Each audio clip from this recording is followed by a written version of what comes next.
Hello दोस्तों, मेरा नाम प्रिया है और मैं अभी बीटीसी कर रही हूँ। मैंने प्राइमरी स्कूल में टीचर के लिए परीक्षा भी दिया है। हमारे घर में कुल 4 लोग रहते हैं। मैं, मेरा भाई और मेरे मम्मी पापा रहते हैं। मेरी उम्र अभी 21 साल है। मैं अपने शरीर को भी मेंटेन करके रखती हूँ और रोज सुबह ही व्यायाम भी करती हूँ जिससे कि मैं फिट रह सकूं। और मेरे भाई की उम्र 20 साल है। हम दोनों एक दोस्त की तरह रहते हैं जिस वजह से हम दोनों आपस में एक दूसरे की बात भी शेयर करते हैं। एक दिन मैं अपने भाई से कुछ सीक्रेट बातें कर रही थी। मैंने उससे पूछा, राजा तुम्हारी कोई गर्लफ्रेंड है कि नहीं? राजा बोला, नहीं दीदी, अभी तक ऐसी कोई नहीं मिली। अगर आप जैसी मिले तब तो प्रयास।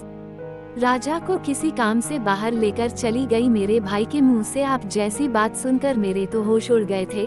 मैं बस उसके ही बारे में सोच रही थी। यही सब सोचते सोचते कब मेरी आंख लग गई मुझे पता भी नहीं चला। फिर जब मैं उठी तो मैंने देखा घर में कोई भी नहीं था। शायद मम्मी और राजा अभी तक नहीं आए थे। फिर मैं बाथरूम में जाकर नहाने लगी। तभी माँ और राजा मार्केट से आ गए तो मैं उसके पास जाकर बातें करने लगी। फिर वो अपने स्कूल चला गया और मैं भी अपने कॉलेज चली गई। मैं अपने कॉलेज में जाकर अपने भाई के बारे में ही सोच रही थी क्योंकि आज तक किसी ने मेरे पर डोरे नहीं डाला था। फिर तभी मेरी एक सहेली मेरे पास आई और बोली, अरे प्रिया, तुम क्या सोच रही हो? इस पर मैं बोली, नहीं नेहा, मैं तो कुछ भी नहीं सोच रही हूँ। फिर मैंने उससे पूछा कि नेहा यार, कोई उपाय बताओ कि कैसे पैसा कमाया जाए क्योंकि अब तो हमारा कॉलेज भी खत्म होने वाला है। नेहा मुझे गुस्से से देखी और बोली, अरे चल यार, हमारे लिए पैसे कमाना आम बात है।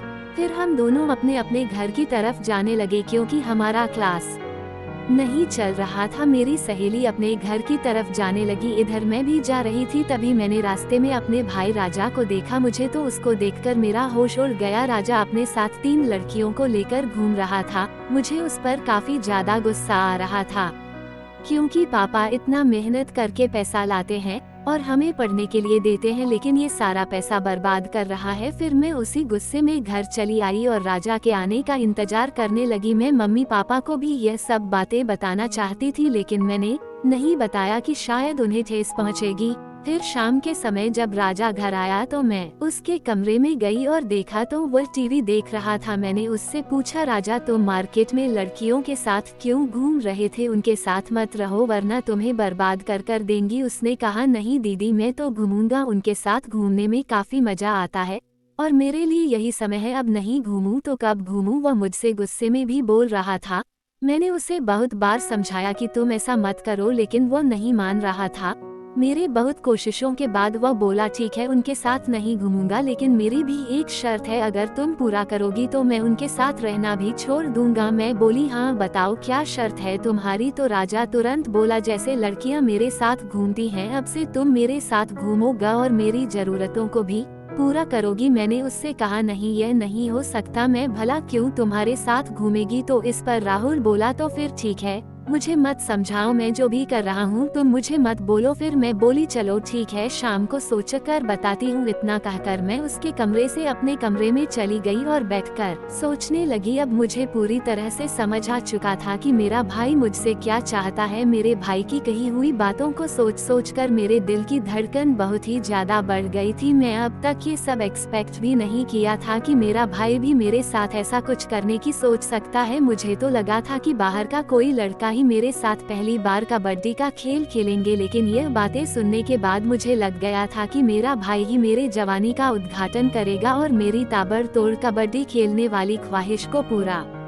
करेगा। ये सारी बातें सोच सोच कर मेरे दिल की धड़कन इतनी बढ़ चुकी थी कि अगर कोई सामने रहे तो उसे आसानी से सुनाई दे जाए। फिर मुझे कुछ दिन पहले की भी बात याद आ गई कि वह मुझे कैसे देख रहा था। मैं उसको पूरी तरह से समझ गई थी कि वह क्या करना चाहता है। मेरे पास तो बहुत बड़ी समस्या थी कि अब मैं क्या करूं। अगर मैं हाँ नहीं बोलूंगी तो वह उन लड़कियों के चक्कर में बर्बाद हो जाएगा और उसकी पढ़ाई भी खराब होगी, और अगर हाँ बोलूंगी तो वह मेरा भाई है। फिर मेरे दिमाग में अचानक ख्याल आया कि शायद मुझे भी उसकी जरूरत है और यह बात घर में ही रहेगी, इससे हमारी इज्जत भी बची रहेगी और मेरा भाई भी सुधर जाएगा। यही सब सोचते सोचते मैं सो गई। फिर जब मैं सुबह उठी तो राजा के कमरे में चली गई। अब मैं भी उसके लिए बेताब हो रही थी। फिर मैंने उससे कहा, ठीक है राजा, मुझे तुम्हारी शर्त मंजूर है लेकिन चलो पहले हम शॉपिंग करेंगे, बाद में तुम्हें जो करना है वो कर लेना। फिर मैंने उससे कहा कि यह बात बाहर किसी को पता नहीं लगना चाहिए और तुम उन लड़कियों के साथ साथ भी आज के बाद मत दिखाई देना। वह बोला ठीक है, आज के बाद आप जैसा कहोगी मैं वैसा ही करूँगा। लेकिन मैं वर्षों से इस दिन का इंतजार कर रहा था। आज वह दिन आ ही गया। फिर मैं मम्मी के पास चली गई और नाश्ता बनाने लगी। चूंकि आज रविवार था तो हमें कहीं नहीं जाना था। फिर मैं, पापा और राजा नाश्ता करने लगे और उसके बाद मैं और राजा शॉपिंग करने चले गए। मार्केट जाकर राजा ने मुझे कपड़ा दिलवा दिया और अपने लिए भी कपड़ा ले लिया। साथ ही मैंने अपनी मम्मी के लिए भी एक साड़ी खरीद ली। फिर शॉपिंग करके हम एक रेस्टोरेंट में गए और वहां से खाना खाकर घर चले आए। फिर शाम होते ही मेरा भाई राजा मुझसे कहने लगा चलो अब अपनी शर्त पूरा करो। तो फिर मैं भी शर्त के मुताबिक अपना काम करने लगी। हम एक कमरे में चले गए। कमरे में बहुत ज्यादा अंधेरा था तो मैं लाइट जलाने को कहा। इस बात पर मेरा भाई भी राजी हो गया। वह मुझसे कहने लगा कि हाँ लाइट जल, कुछ साफ साफ देखना है। और उसने लाइट जला दी और धीरे धीरे करके कबड्डी खेलने की तैयारी करने लगा। मेरा दिल बैठा जा रहा था। मेरे दिल की धड़कन समुद्र की लहरों की तरह उठ रही थी। वह साफ साफ किसी भी सामने वालों इंसान को सुनाई दे रही थी। लेकिन मेरा भाई इतना वाइल्ड था कि धीरे धीरे करके मेरे साथ वह सारी चीज करने लगा जो एक पति अपनी पत्नी के साथ करता है। राजा को मैं नहीं बस उसकी ख्वाहिश से ही दिख रही थी। वह किसी भी हालत में अपनी ख्वाहिशों को पूरा करना चाहता था जो कि उसने किया। और वह बहुत देर तक मेरे साथ कबड्डी का मस्त वाला खेल खेलता रहा। उस दिन पहली बार मेरे भाई ने मेरे साथ कबड्डी की 3 परियों का